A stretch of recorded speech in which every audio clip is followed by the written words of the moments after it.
Hello and welcome to this video, which is going to test how some fretboard conditioners work. So the first one I have is StewMac's Color Tone Lemon Oil.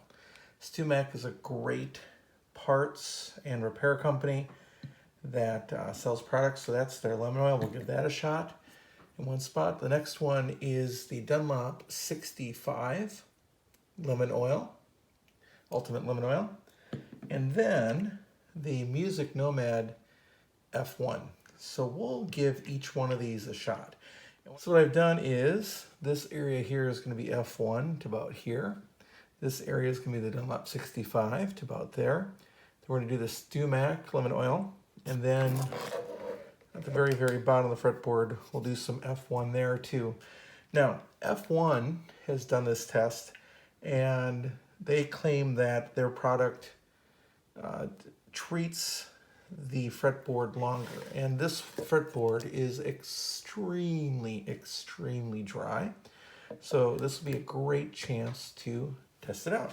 So let's apply some of the product in each of the spots. Okay, the F1 is going to go on these first 3 frets, and then also these last 4 skinny frets.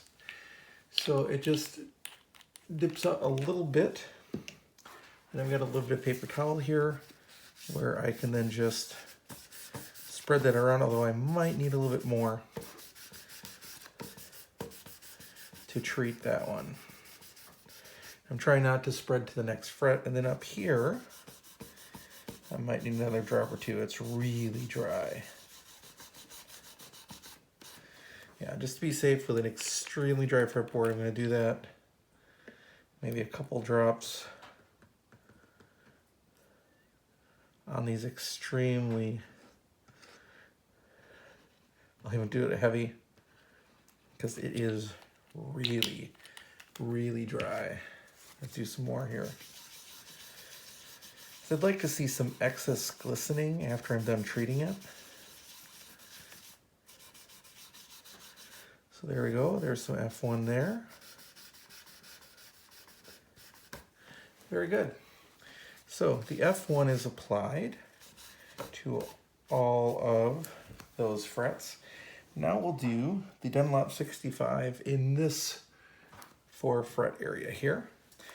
The Dunlop 65 comes with an applicator on it, which makes it a little nicer to use. You just press down and you get the lemon oil flowing.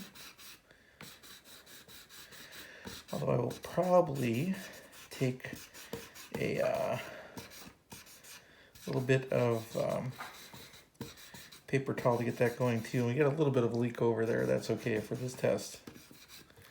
All right, so I'd like it a little glistening as I put it on there. And then with a little bit of other piece of paper towel, we'll kind of spread out, make sure it gets in the whole fret and the crack.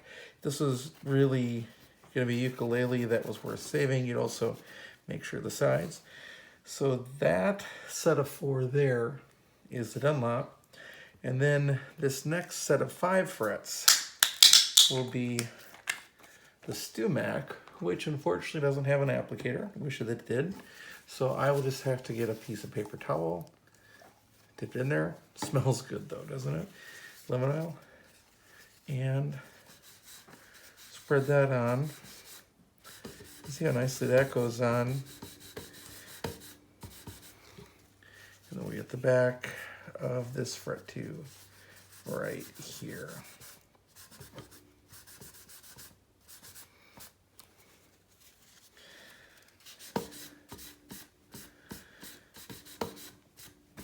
Now, since this fretboard was so incredibly dry, normally I would let the oil soak in a little longer and then maybe do a second application before I strung up an instrument. But we're just going to do a flat out test on a dry fretboard that looks like it's never been treated. And remember, again, we'll take a look at this because it's marked. This area here is the F1. This area here is the Dunlop 65. Then we've got the StewMac through these 5 and then finally the F1. So what this video will do is I will come back over the next couple days and we'll take a look at how the fretboard does over time, and I won't retreat it again, and we'll just see what happens. Okay, it is now November 24th, and I made that first video on August 30th.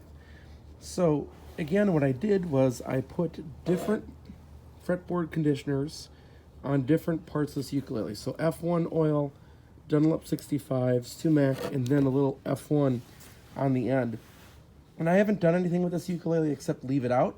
We've had cold weather, and the other ukuleles in our house are being humidified with humidifiers now at this point. We've had snow on the ground. Right now, as you can see behind me, we don't have any.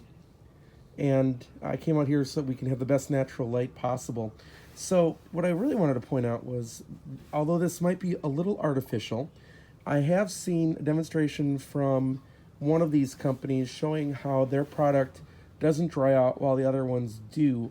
And I just want to point out some things. So first of all, as you look across, this first section is F1 oil, and you can see that the fretboard itself has some issues right here.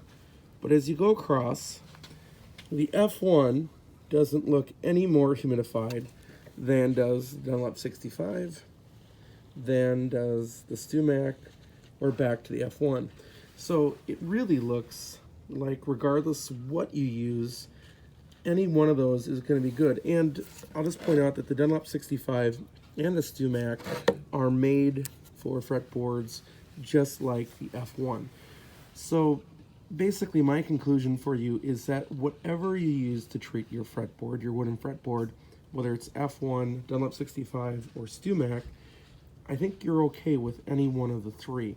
And I'm not ready to make a claim that F1 is better than the others, but I'm also not willing to make a claim that it's worse than them either. So basically what I'd say is that those products are all developed for the use of treating and conditioning a fretboard, even as bad of a fretboard as this one on this ukulele. So that's kind of my conclusion, is use whatever you want as long as it's a product that's intended for the purpose. So hope that helps. The next time you change your strings, don't forget, condition your fretboard, condition your bridge, and you'll be good to go. Thanks for watching, and we'll catch you next time.